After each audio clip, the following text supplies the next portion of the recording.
Magandang umaga po muli sa lahat at salamat sa Panginoon sa pagkakataon na maipagpatuloy natin ang ating pagtalakay sa distinctives. We call these distinctives, again, I keep repeating, not out of contempt on those who differ with us, but simply to acknowledge the fact that there are distinctions that make us what we are as Reformed Baptists. And when we talk with fellow believers, they must first sense in us our love for them. Hindi dapat ito maging dahilan para ang unang maramdaman sa atin ay, iba ka, iba ako. Hindi ganoon ang dapat na aplikasyon. Pero may mga pagkakataon na we can convince them to adopt a more biblical concept on areas of life. And so we are studying these distinctives in that spirit of being able to know where we stand, and so we can be of profit to others who may want to know where we stand. And we are dealing with our distinctives under 5 categories. We have this triangle to represent that. We began with the most baseline, which is our Orthodox belief. At marami tayong kaugnayan patungkol sa Orthodox beliefs. And then we also completed our consideration of evangelical distinctives that focus on our salvation by grace alone. And we are now in the section of Reformed distinctives that pertain to our beliefs, which is in lineage with our history along with the Reformers, and that will be that the thrust is going to be on the solas of the Reformation and the doctrines of grace. We are also Puritan as far as the conduct of our Christian and church life is concerned. And then finally, we are Baptist in our distinctives of church government and the practices of the local church. We are now in the portion where we are dealing with being reformed. Tayo ay mga reformed sa ating mga paniniwala. To be reformed, as I explained last week, has evangelical foundation. You cannot be truly reformed without being evangelical in your belief in salvation by grace. However, not every evangelical has reformed distinctives. Kaya medyo mas nag-narrow down na ito from Orthodox. It narrows down to being evangelical, and then it narrows further into being reformed, because not all evangelical Christians are reformed in their distinctives. We share with evangelicals salvation by grace in Christ. And yet, non-reformed evangelicals, and this is where we differ, limit salvation by grace in contrast with salvation by works. Now, that is a basic contrast. Hindi ka makapaniniwalang talaga sa kaligtasan sa biyaya lamang kung hindi mo itatanggi na hindi sa pamamagitan ng gawa ang kaligtasan. Because Paul said, if by grace, then it is no more of works. Romans 11:5 and 6. So it's a choice. Hindi ka pwedeng mamili o hindi pwedeng pagsamahin. Naniniwala akong ang kaligtasan ko ay biyaya, pero kailangan ko pa ng gawa. That will not fit. So we share that with evangelicals. The problem is that evangelicals limit this salvation by grace to that contrast with salvation by works. And we shall see that it is deeper than that. Reformed distinctives deepen grace to include all of salvation. When evangelicals talk of salvation, they mean that time that we were saved. Nung sandali na tayo ay naligtas, sasabihin nilang naligtas tayo sa biyaya ng Diyos. Gustong tingnan ng Reformed sa kabuuan, from eternity past to eternity future and everything in between. Yan ang ayaw gawin o hindi gustong hukayin ng maraming evangelicals. They are satisfied with salvation by grace as in contrast with works, pero they don't want to see how much of grace this is. The Reformed and the Reformation in the 16th century explored more deeply the meaning of salvation by grace, and they came up with two important umbrellas of grace. The first is what we will study today, covenant of grace, which defines biblical history. Paano ito isinulong sa kasaysayan ng salita ng Diyos. So we're dealing with biblical history, and after this, or next Lord's Day, God willing, we will be dealing with sovereign grace. Sovereign grace refers to doctrines necessary to make it grace alone. So the way to distinguish this is, one is about history, yung kasaysayan, paano nag-develop ang biyaya ng Diyos hanggang sa katuparan, while sovereign grace deals with our experience of grace, yung karanasan natin ng biyaya ng Diyos. So next week, we will deal with sovereign grace, which is what we know most, what most Reformed people know. What distinguishes them as Reformed is they believe in what they call doctrines of grace or sovereign grace. But that is not the first thing. The first thing is what happened, why we experience sovereign grace is because of the development of the covenant of grace. Now let me tell you, this is going to prove probably as one of the more mind-stretching of the lessons we will study in this series about our distinctives. I hope not time-stretching, but it will be mind-stretching. Hatakin nito ang ating pangunawa. So just keep your attention concentrated because this may bear on the way you read the scriptures. So paano mo binabasa ang kasulatan. So when we talk of sola gratia as covenant of grace, the issue is, how is salvation by grace realized and fulfilled for those who are saved?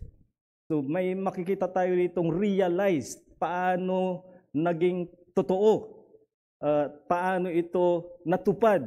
Sa mga katuwid, may panahon na hindi pa natupad at kinakailangan na ihanda para magkaroon ng katuparan, kaya we are dealing with history.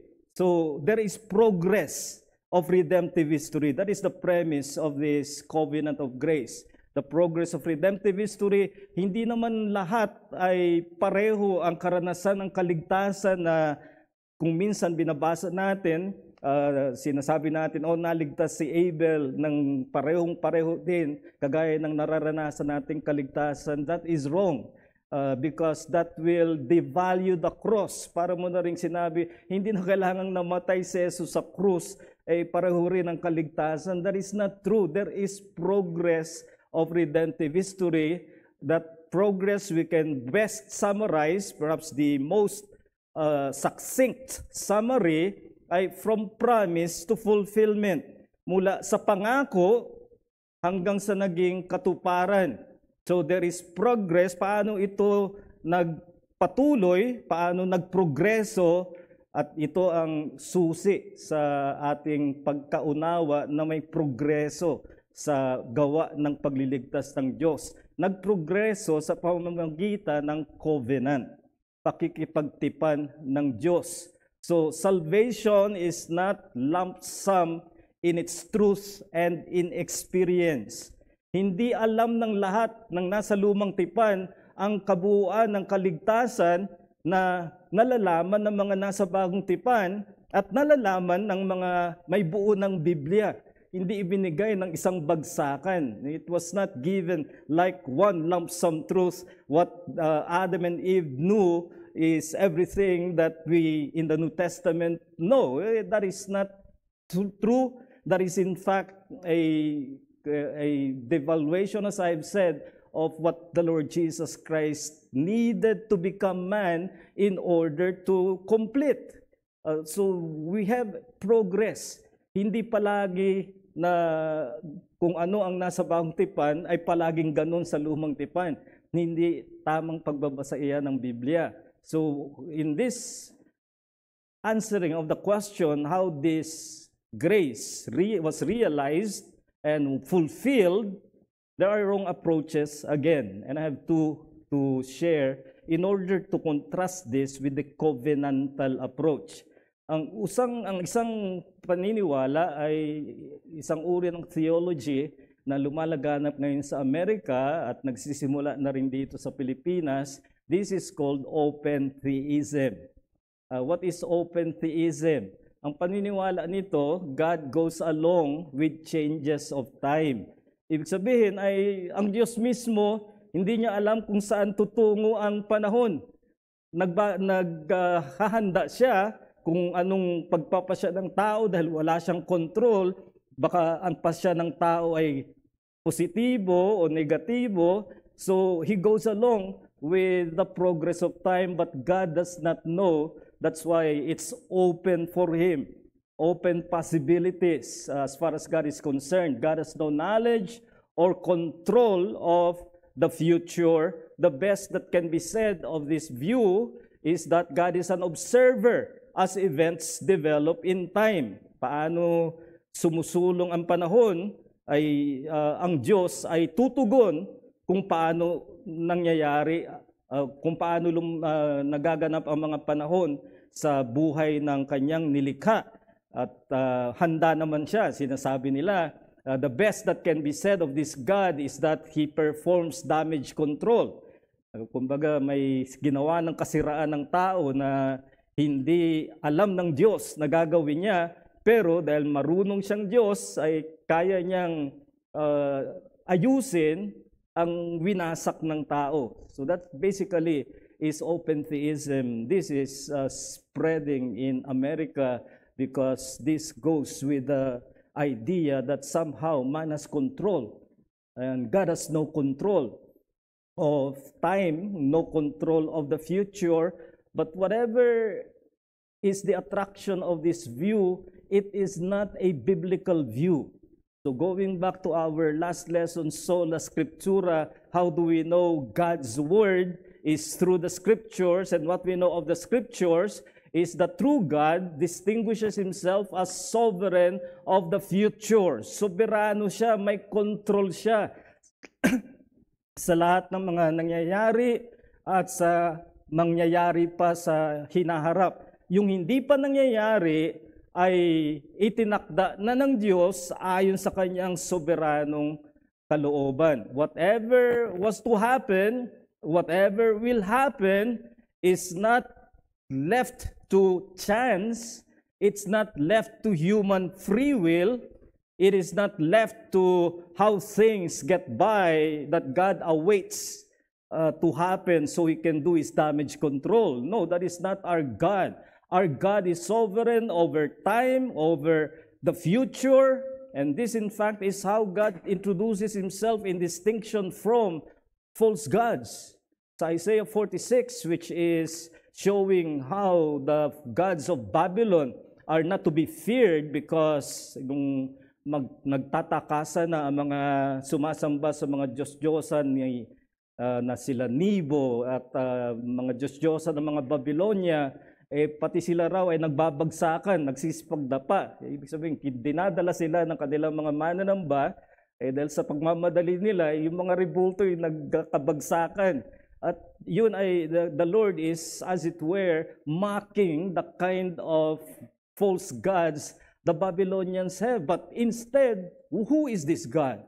He says, I am God and there is none like me, declaring the end from the beginning, and from ancient times things not yet done. So what makes Him unique as God is He is able to declare what is yet to happen. Even from the beginning, He already declares the end. So open theism is wrong, very wrong about God. But there is another alternative which is embraced by more evangelicals, which is dispensationalism. So hindi ito yung panahon na talagang i-explore natin ng gusto itong dispensationalism. Ang paniniwala nito, God's plan progresses by change of dispensations. Ibig sabihin, may mauunang dispensation, mauuwi sa pagpalya, papalitan ng panibago, at nagkaroon ng pagpapalit-palit hanggang sa umabot sa 7 dispensations, and the key to the interpretation of the dispensationalist is that there is a division of God's plan for Israel and for the church. May ibang plano ang Diyos sa Israel at may ibang plano siya para sa mga mananampalataya na binuo niya bilang iglesia. So this is key to the belief of the dispensationalists. God's plan for Israel for now is suspended because when Christ came the first time, sabi ng John 1:11, He came to His own, the Jews, and His own did not receive Him. So dahil tinanggihan siya ng mga Hudyo, suspended ang plano para sa kanila at nauwi sa iglesia. So ngayon ay babalik lang sa plano sa mga Hudyo pag dumating na ang ikalawang pagparito ng Panginoon. So ang nangyari dito ay there's Israel, but when Christ came first time, they rejected. Because of that, the plan for Israel is suspended and God proceeds to His plan for the church. Now, when the church is raptured, kukunin ng iglesia, at yan yung mga napapanood nyo sa mga popular films na kinuha, taken away, diyan uli magpapatuloy ang ngayon ay suspended. Israel uli. So this is Israel now in the tribulation period. And ang kabuuan niyan, after 7 years, is the millennium. Magkakaroon ng 1,000 years of Jesus reigning. Babalik sa templo ang mga sacrifices. Israel will again be the chief of nations with Jesus as king and Jerusalem as the capital of the world. That's the idea ng dispensationalism. Now, in its excessive form, and I'm not saying that all dispensationalists are going to this excess, but it is in the seed of that view of Israel being different from the church. In its excessive form, different dispensations are seen by many as having different ways of salvation. At ang pinakamahalaga dito ay the major difference is between the dispensation of law, the Mosaic period, and the Old Testament, and then the dispensation of grace, which is now in the New Testament. In its excessive form, they are saying justification was by law obedience in the Old Testament, and only now in the New Testament it is by grace. Now that's excessive form, and that is not what all dispensationalists are saying, but nonetheless, they all agree that there are different dispensations, and that's how the plan of salvation or redemptive history progressed. Ganyan sumulong ang progreso ng biyaya o pagliligtas ng Diyos.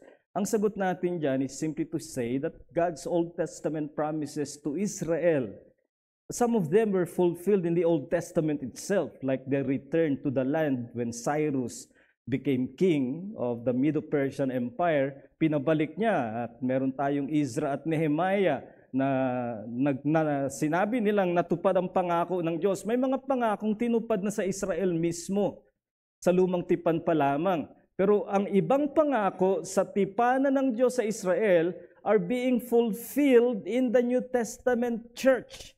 The church becomes now the expansion of Israel. Now beware of those who will charge the Reformed theology of what is called replacement theology. Sinasabi nila pinalitan ang Israel ng iglesia. Maririnig mo yan madalas sa mga popular na dispensationalist, but we don't accept that charge. It is not replacement, it is expansion. Now, if I say I have this paper, replacement is I'll cancel this and put another paper.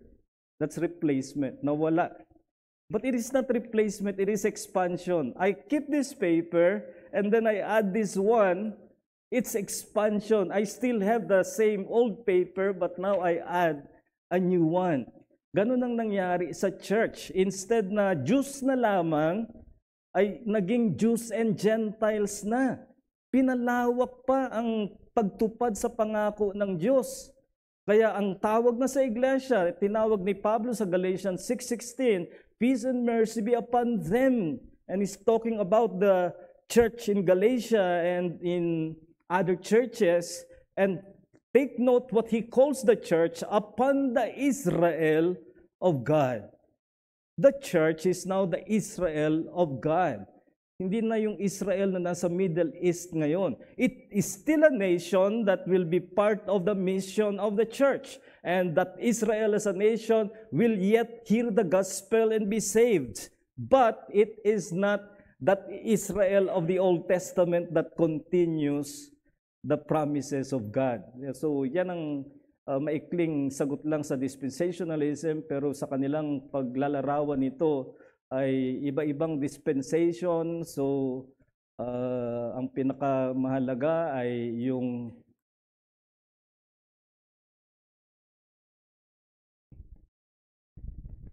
sa law and then grace. So the cross is the division between law and grace. Yan ang kanilang sinasabi, and this is not correct.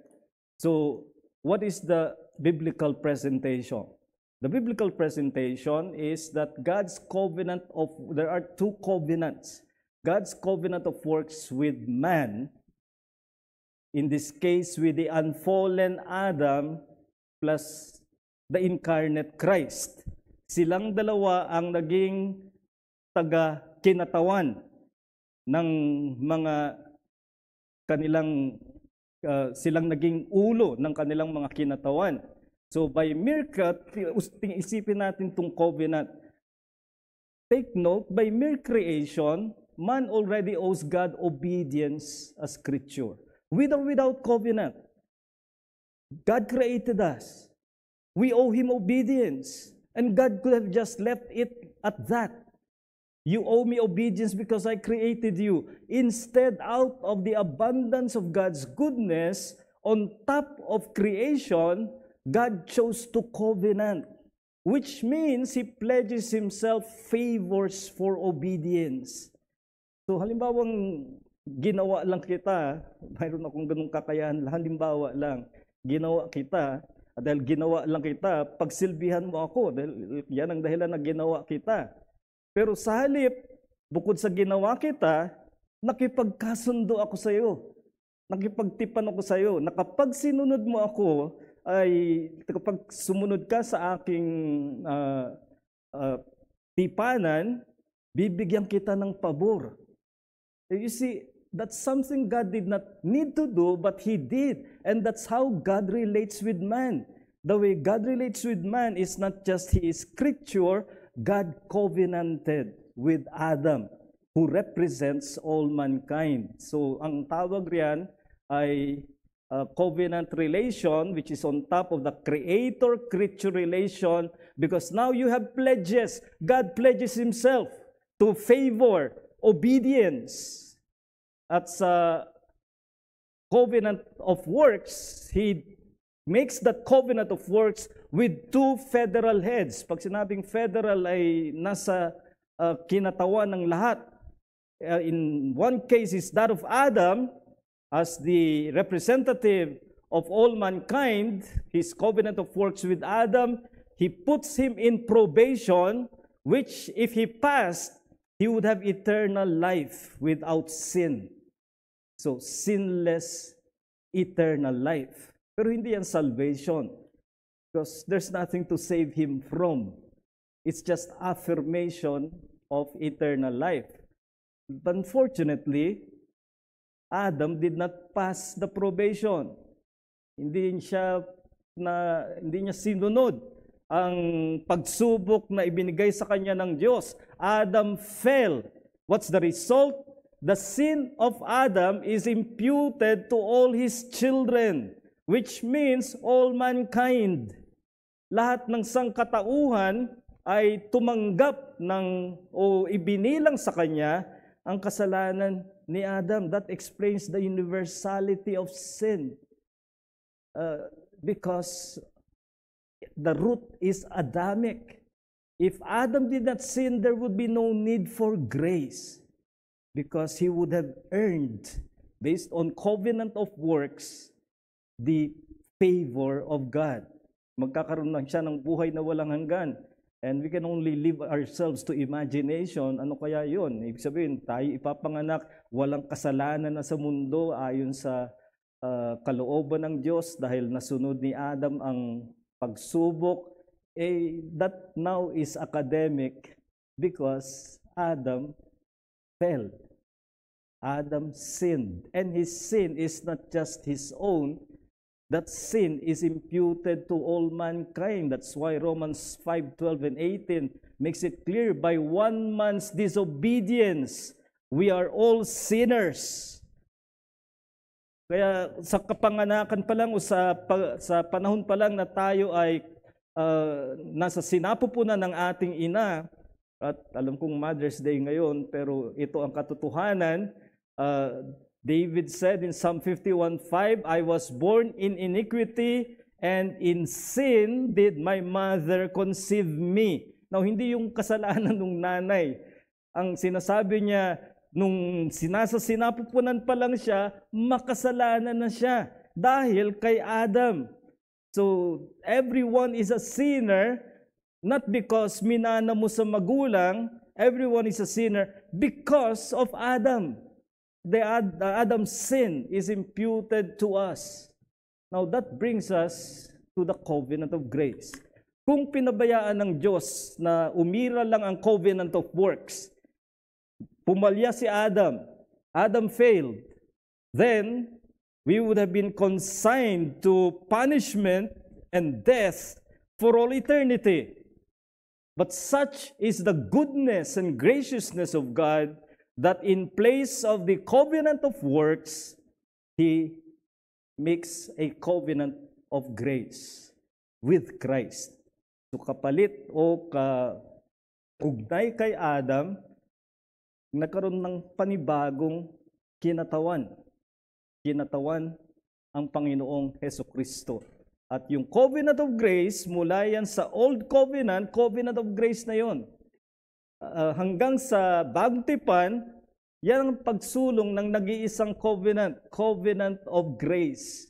From the time of Adam's fall until the Lord Jesus Christ, the covenant of grace has been in operation, unfolding. It began with the fall of Adam, because even there, as God was issuing the curses, amidst the curses, He gave the first gospel, as it is called, the proto-evangelium. I will put enmity between thee, the serpent, and the woman, between your seed and her seed. And yan ang unang promise ng salvation. From then on, it has been continuing for progress and fulfillment. So the pledge of the covenant of grace is salvation of all in union with Christ. Just as there is condemnation of mankind because of the representation of Adam, now by the representation of Christ, all who are joined to Him by faith will be saved. So this is how the Old Testament covenant of grace progresses in various covenant stages. Nagkaroon ng Abrahamic covenant, nakipagtipan ng Diyos kay Abraham na lahat ng mga bansa ay pagpapalain sa pamamagitan niya. Naging covenant kay Moses, at nakita natin na bagamat nagbigay ng batas ang Diyos, ngunit kasama ng batas ng Diyos ay ang mga sakripisyo para linisin ang pagsasalangsang sa batas ng Diyos. Ang pinakahuling covenant ay the Davidic covenant, which promises a kingdom that will have no end through the Son of David. Now, all this Old Testament covenant of grace comes to fulfillment in the covenant of grace in Christ, which is now what we call the new covenant. Sa lumang tipan pa lang pinangako na yan, na dahil winasak nila o sinilabag nila ang kanyang tipan, gagawa siya ng bagong tipan. A new covenant, hindi bagong tipan ng New Testament, kundi bagong tipanan ng mangyayari ngayon, isusulat niya sa puso yung dating isinulat niya sa tipak ng bato. He will now write upon the heart so that all those who are in the new covenant will know the Lord, from the least of them to the greatest of them. No one who belongs to the new covenant is unsaved. In the old covenant, many who belong to the covenant nation of Israel were not saved. But in the new covenant, all who belong to Christ are saved. So in the Old Testament, the covenant of God, it then is just a foreshadowing of Christ.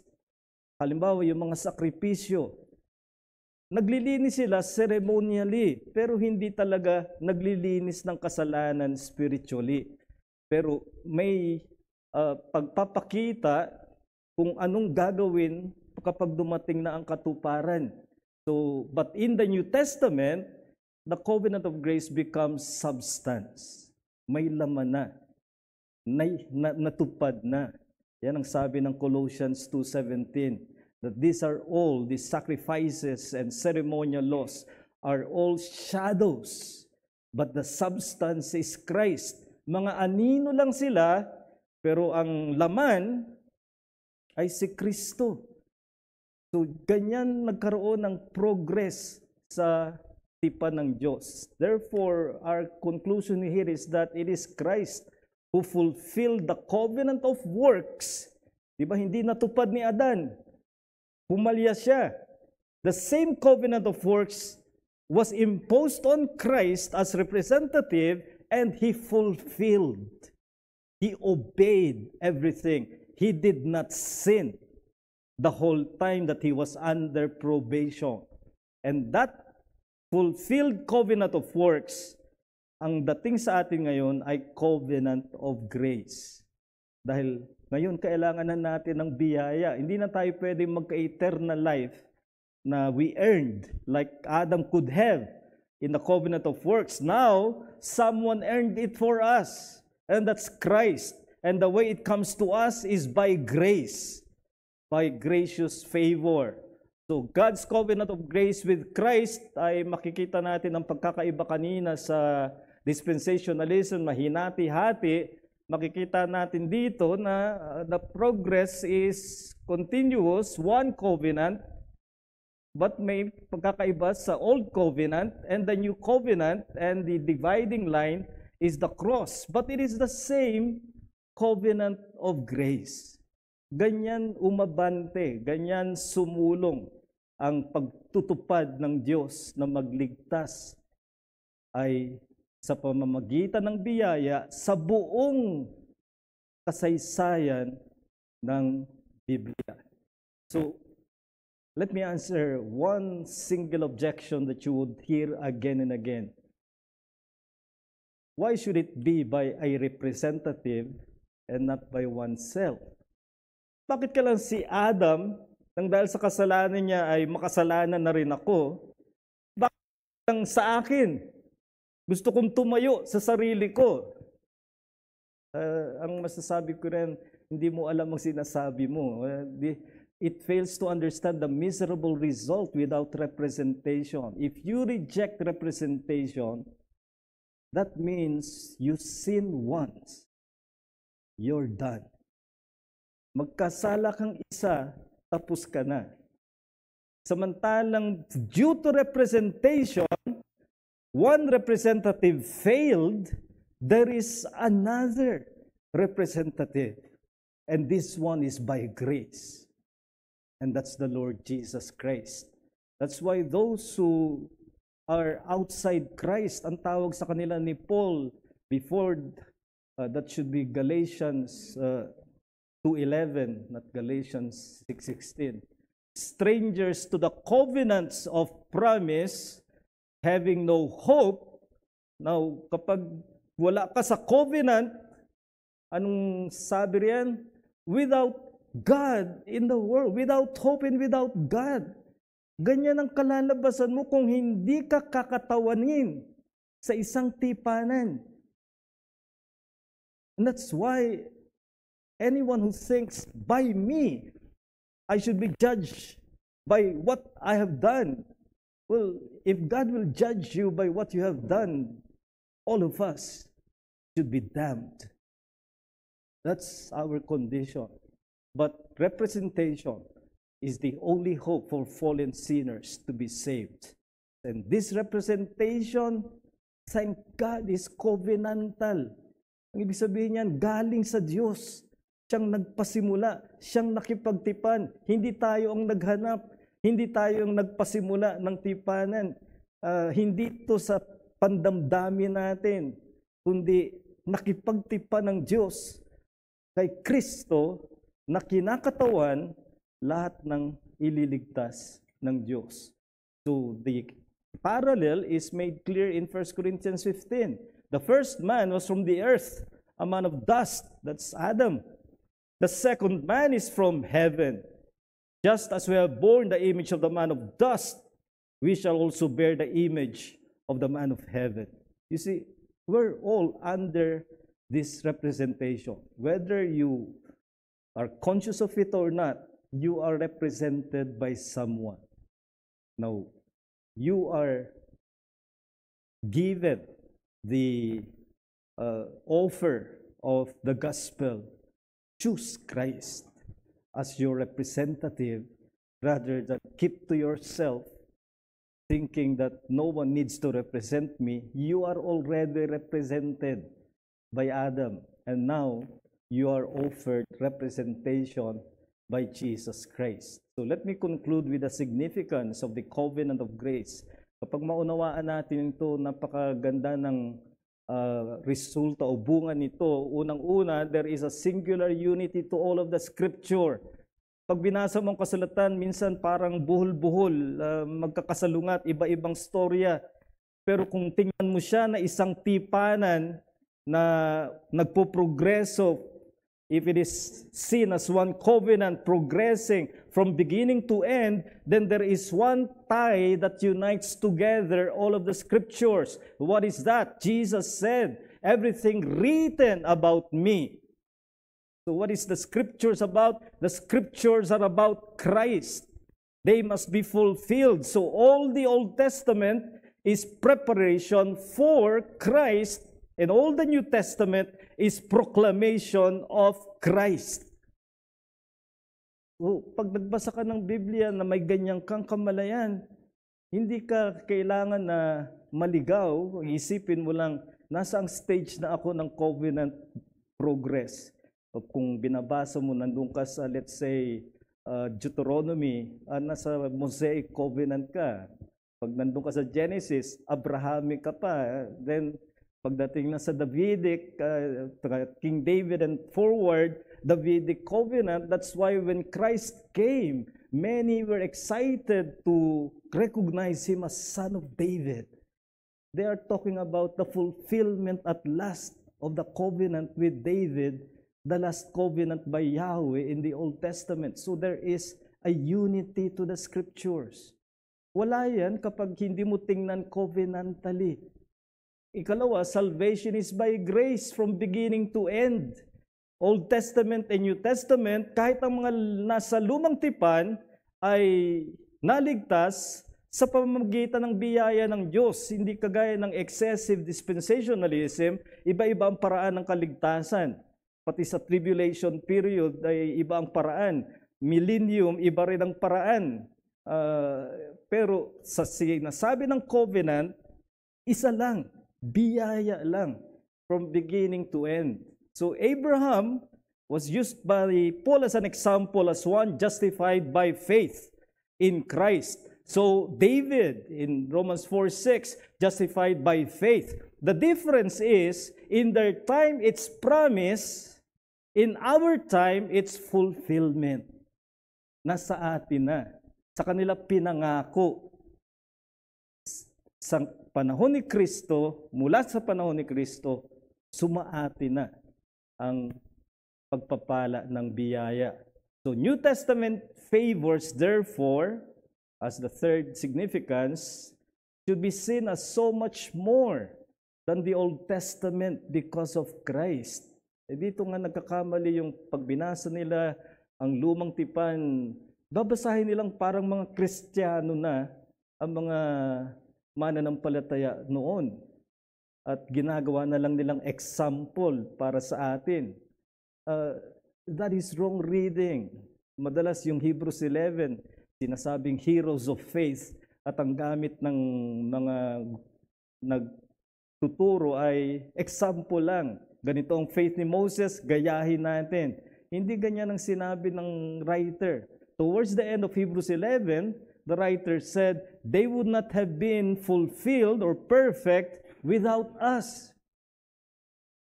The lesson is, therefore, you read of these heroes of faith, the lesson is not do like them.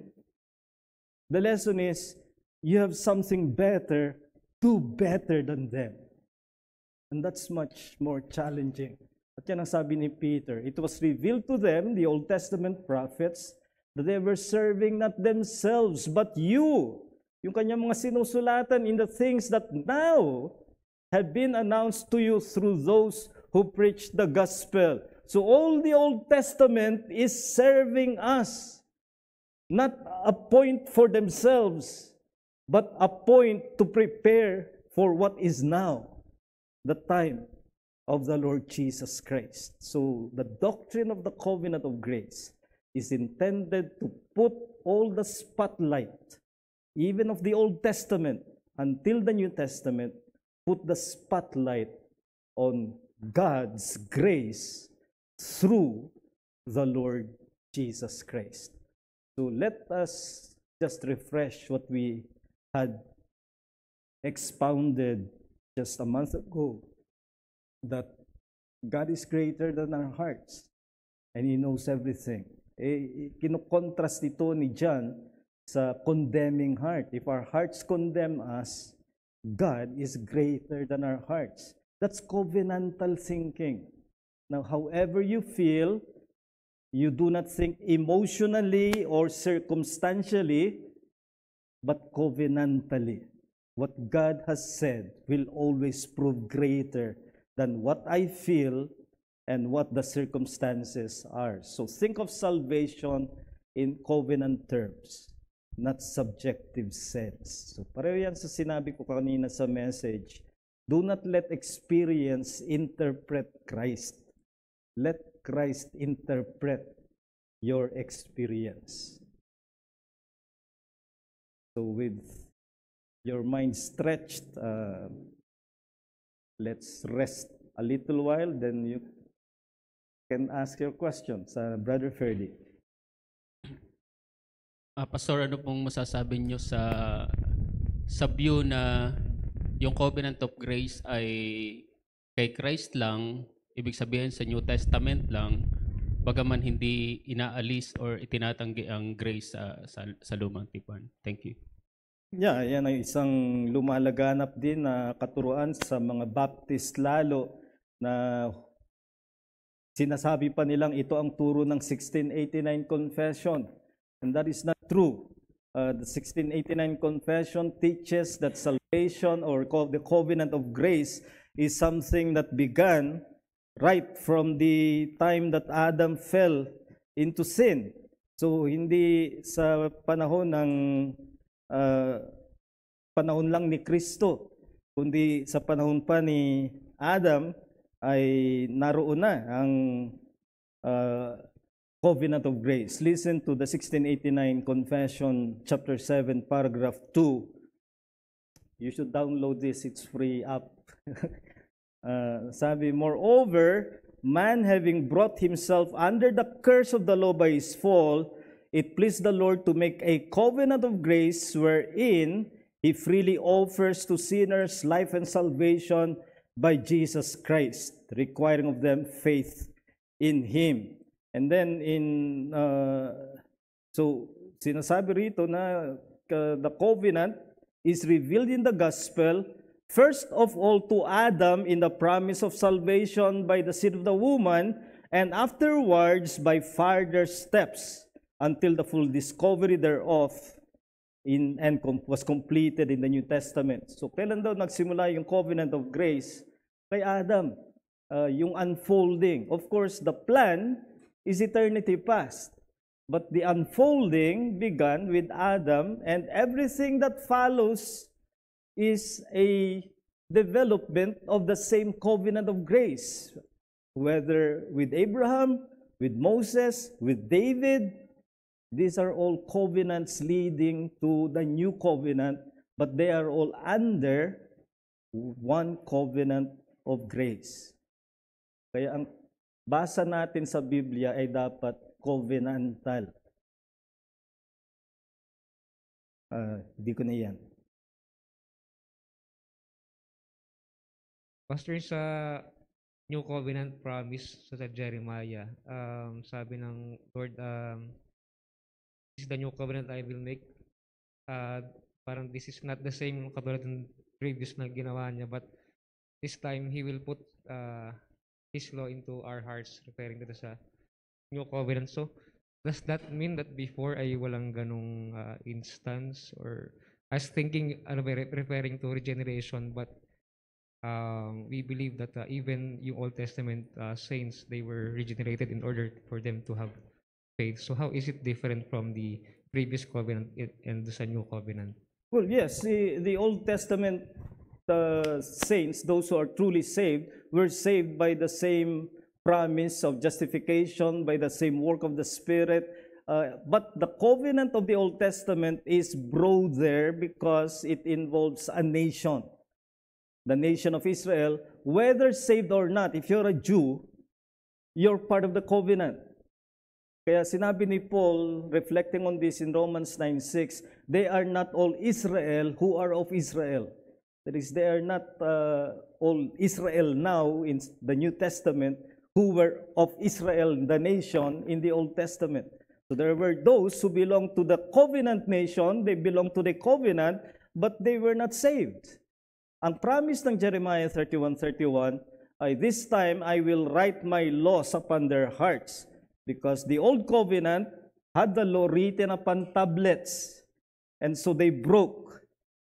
Whereas in the new covenant, since Christ, only those will belong to the covenant who are truly in union with Christ. So only those who are truly saved. Kaya all covenant people now are saved. While in the Old Testament, not all covenant people are truly saved. Other questions? Jean. Pastor, thank you for the lesson. Two questions first. On the idea of a covenant, ang common understanding natin of a covenant, there are two parties entering into a covenant, agreeing on certain points.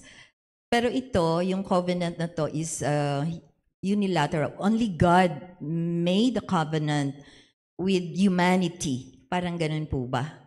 Both the covenant of works and the covenant of grace by federal headship, as you were saying. But is that the nature? I'm trying to figure out, paano hindi naman naupo ang God at saka si Adam, hindi naman naupo ang God and ano. But, so this is something that God said and put in our hearts yung covenant of grace. But how is it paano po na-create yung covenant? Maybe that's my first question.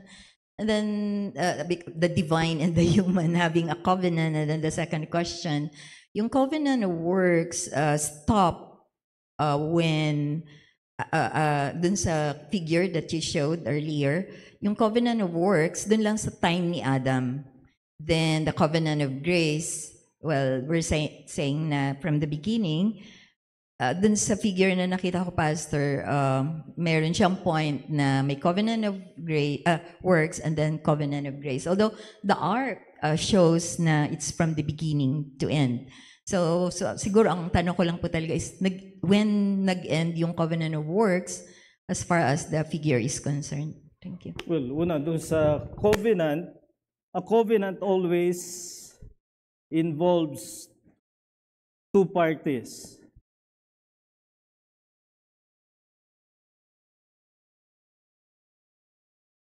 But sometimes those two parties are man and man. In that case, it has the nature of an agreement. Anong mga halimbawa niyang covenants na yan? Covenant between Laban and Jacob. Covenant between David and Jonathan. So makikita natin doon, equal party sila sa covenant. That's why it's an agreement. But it can happen that this is between a superior and a subordinate. Tawag sa mga ganong covenants in the ancient time was between a suzerain, the landowner, and the vassal, who is the peasant.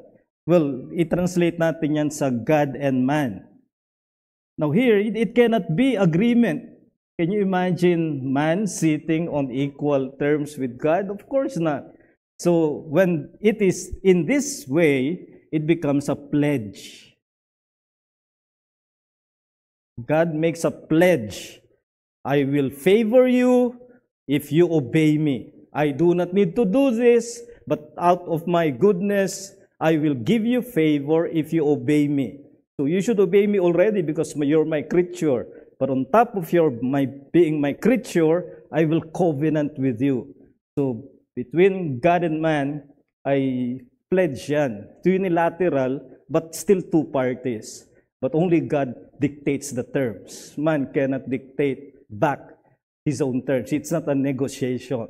Now, as to the covenant of works, it is both with Adam and with Christ as the second Adam.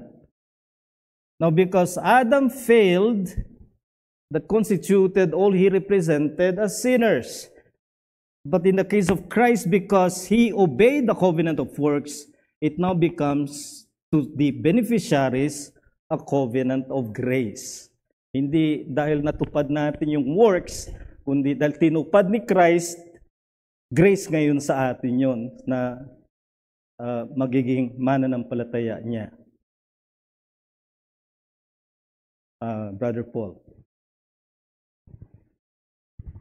Pastor, dito pong sa habang first of all po pala, thank you so much for the warning. Talaga pong na-stretch yung imagination at mahirap pong intindihin.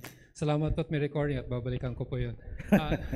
Second po, yung pong nung binabanggit niyo po yung wrong approaches, yung open theism and dispensationalism, parang pong it somehow implies that those who hold on to these wrong approaches lack an acceptance or maybe they lack an appreciation of God's attributes as explained by A.W. Pink sa kanyang book, yung Sovereignty of God and yung Decree by God, because what he argued there was that God simply made just one decree. I mean, he did not change plans as time progressed. Hindi po ba?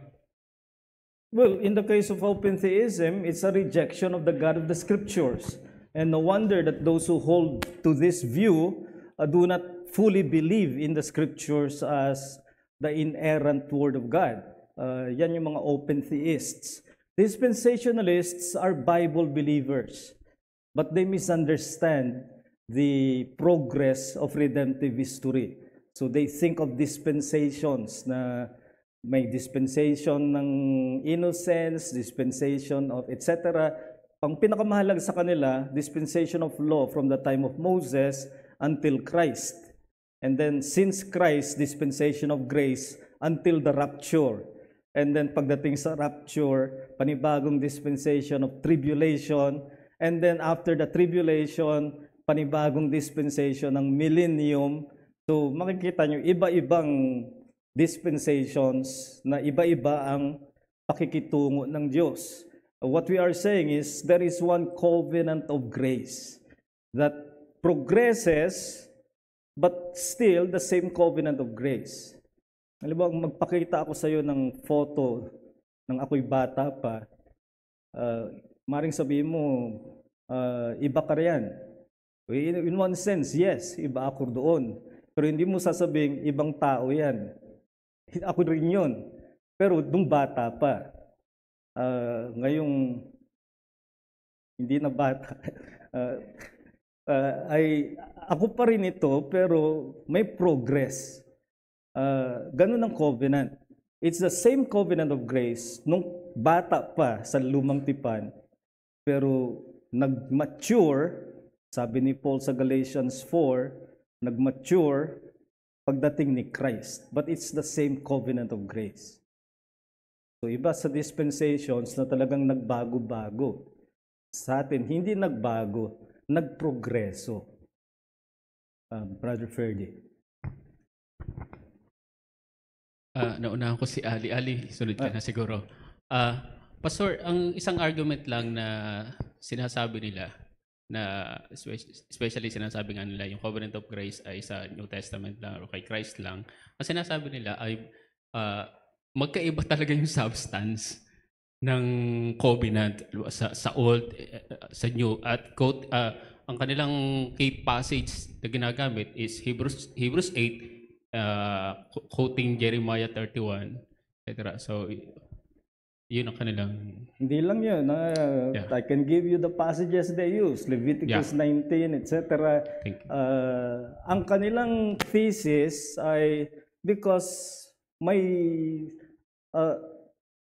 requirement of works. And the requirement of works will lead to life. So they say that's covenant of works. And I humbly say, with respect, they misunderstand.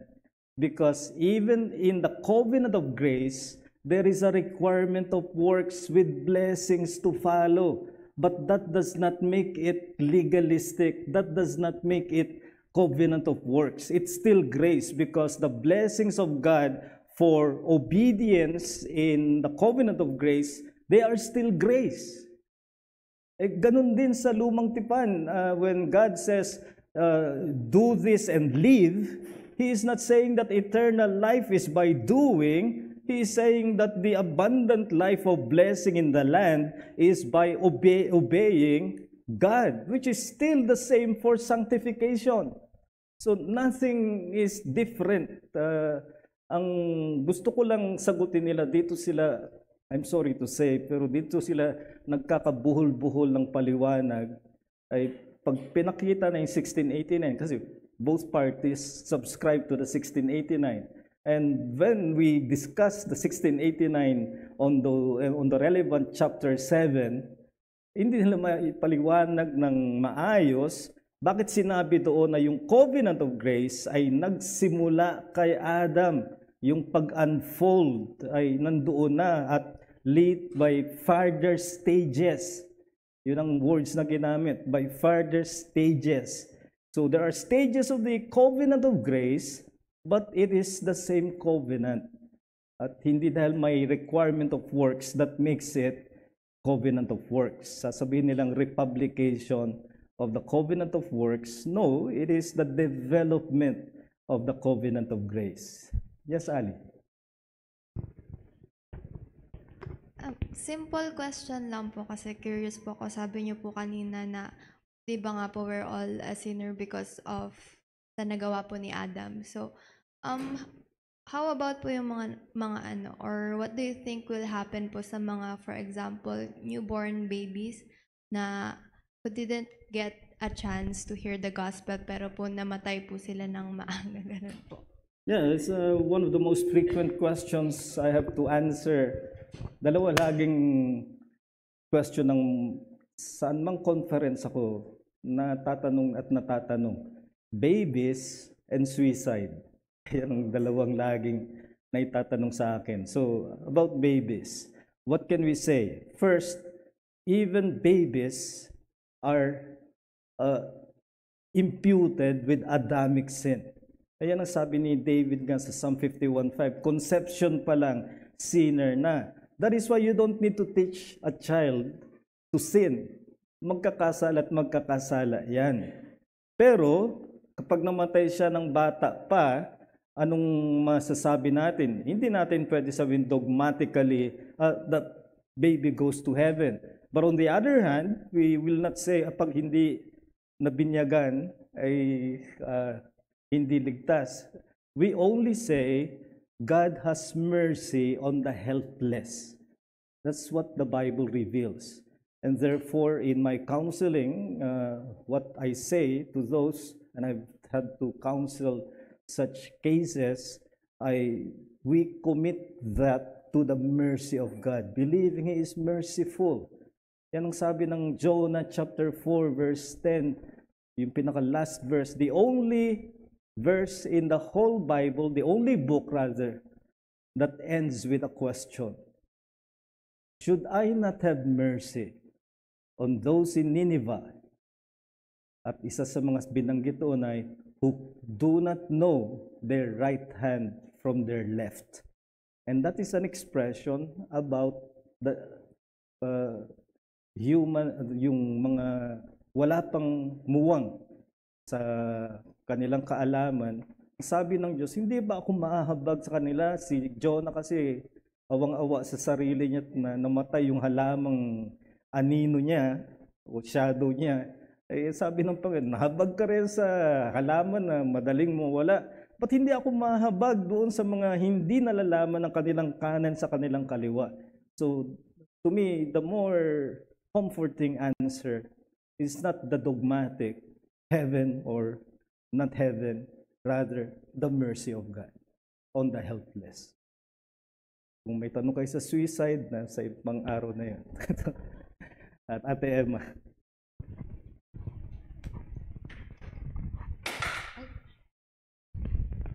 Pastor, thank you very much for the lesson talaga. It's an eye-opener. And siguro ang tanong ko is, I have been a dispensationalist for a long time. Only when I came to GBCLB was that corrected. Ngayon, I'm just wondering, what about people who were never exposed to these types of teachings and they were holding on to maybe an aberration or a wrong teaching, but it was not properly explained to them, it was not compared to them. I remember also when I was new in the Reformed theology dun sa church ko in Davao, there was talk about Abrahamic covenant, yung Davidic, Mosaic, pero I was not interested because I was more concerned about my salvation. I did not understand the gospel enough to really say confidently that I'm saved. Connecting it to your lesson last Sunday about Sola Scriptura. Sola Scriptura, oo. Na napakahalaga pala talaga that you know the Bible very well. From Genesis to Revelation, otherwise you will be holding on to a lot of, or because you don't know it, you are ignorant, or your church did not teach it, so you did not know. What will happen to people like that na hindi kompleto yung, kasi ito pinapakita mo, you should know the whole thing.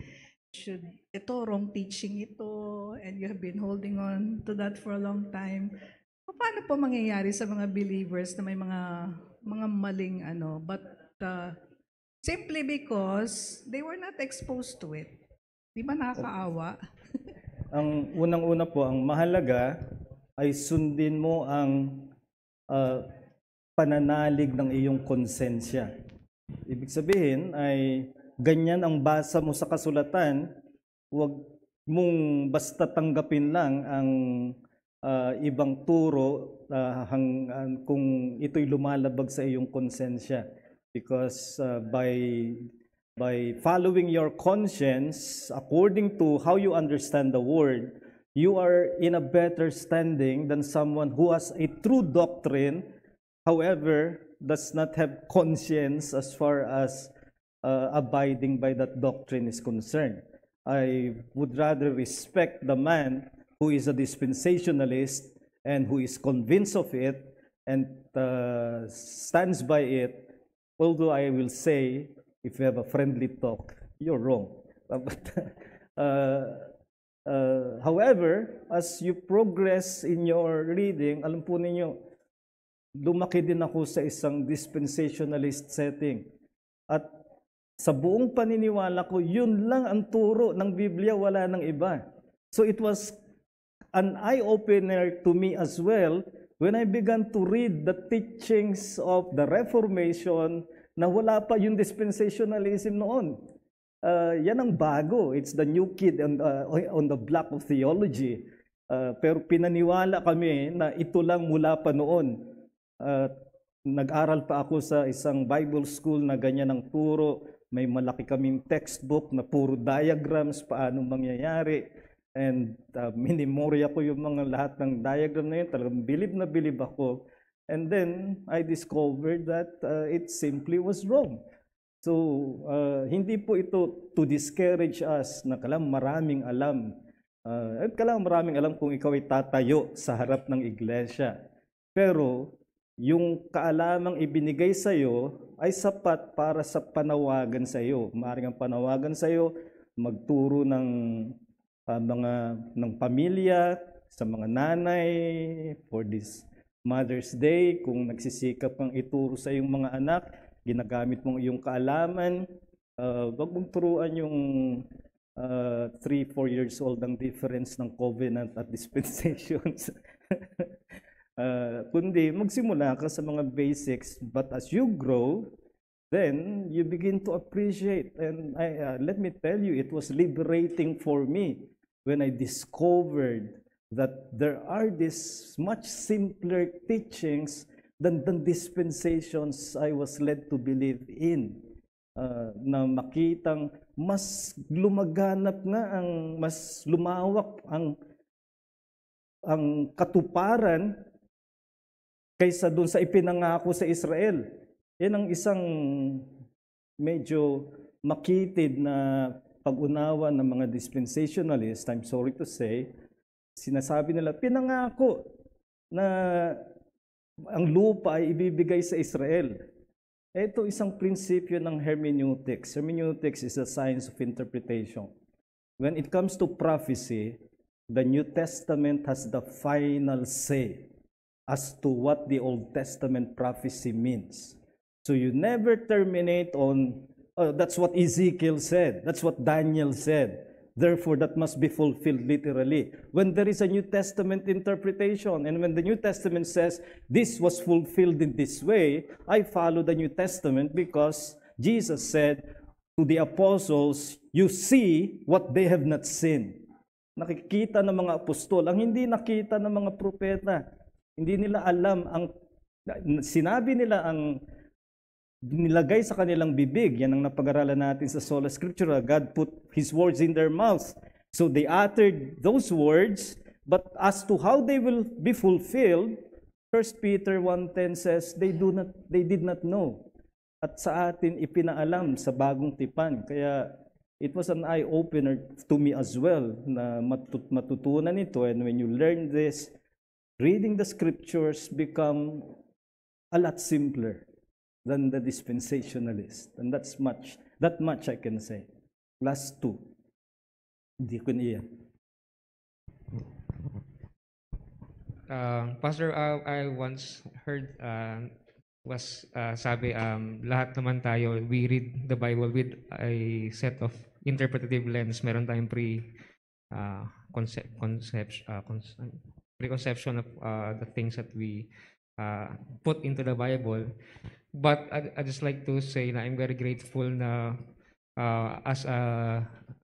in our church, since we have this understanding of the covenant of grace, that wherever you turn to the Scripture, it's always, you will always see the grace of God. So that also, for example, in family devotion, we always have that na Moses was given the 10 Commandments, but you will always relate that sa grace. So wherever you open the Bible, the grace is always there, not by set of na nasaang part ka na ng Scripture. It ties it all up, Pastor. Yeah, and then, it's a good point na you see Christ in the Scriptures, not by allegorizing the scriptures, but believing that Old Testament scriptures prepare for Christ. That's what Jesus rebuked the Pharisees for. Madalas ginagawang memory verse to, hindi nila alam na ito'y rebuke. John 5:39, you search the scriptures because you think you have eternal life. Akala nila utos. Hindi. Sinasaway ni Jesus ang Pharisees, being zealous to search the scriptures, but failing to see Christ. Dahil ang sabi ni Christ, they are they which testify of me. So when you use the scriptures, and it's talking of the Old Testament, they testify to Christ. Therefore, the hermeneutical rule is, when I read the Old Testament and preach from it, I must make sure that I preach in such a way that the lesson terminates on Christ and applies Christ to the hearers. So it makes it a lot simpler. I recommend for those who are doing their family devotions, Joel Beeke, editor ng Reformation Study Bible. Hindi ito yung Reformation Study Bible ni R.C. Sproul. That's also good. But yung maganda kay Joel Beeke, except that he uses the King James.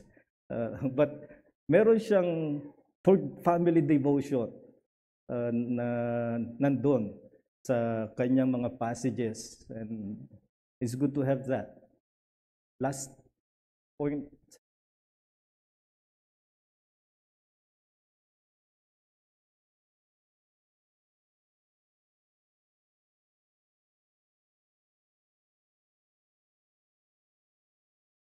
Yes, Brother Ferdy.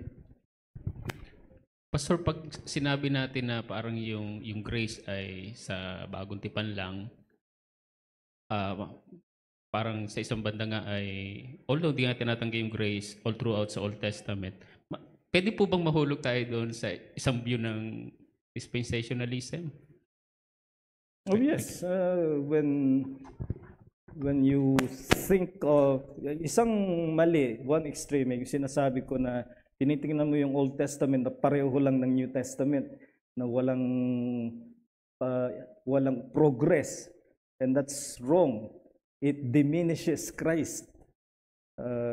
Pero ang isa namang mali ay pumalya kang makita na even in the Old Testament, Christ was there and still saving by promised grace.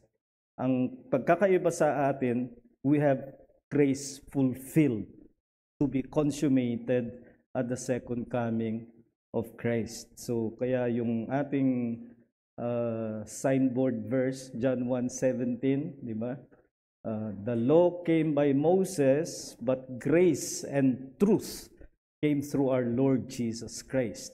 Now, truth there is not versus error, because otherwise you're saying Moses was in error. No, ang sinasabi, truth, fulfillment. Kay Christ nagkaroon ng katuparan. Before Christ, it's all preparation and promissory. But in Christ, it's now fulfillment of grace. What favor that is when you really appreciate the covenant of grace. So let's close in prayer. Dakila naming Diyos, sa aming mahabaging Ama, nagpapasalamat kami na mapag-aralan ang isang Reformed distinctive na sola gratia na pinapaalala sa amin na nakatuntong lamang kami sa biyaya ng Diyos. Ngunit dapat naming unawain ang iyong biyaya hindi lamang bilang salungat sa kaligtasan sa paraan ng gawa, kundi ang biyaya ay mula pa sa panimula sa walang hanggan hanggang sa katapusan ng walang hanggan.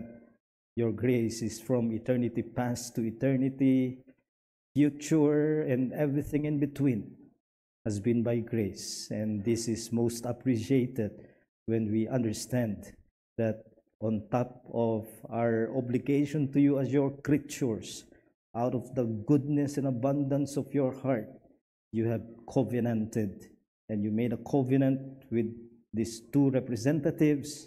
Adam failed, but the Lord Jesus, the second Adam, has obeyed, and through him and his representation, there is hope for sinners. Help us, Lord, that by understanding this, we may have the better light to read the scriptures and see how they are tied by this one thrust of the Lord Jesus Christ. And may we also appreciate the much greater favors that are ours, because we now live on the side of fulfillment in Christ.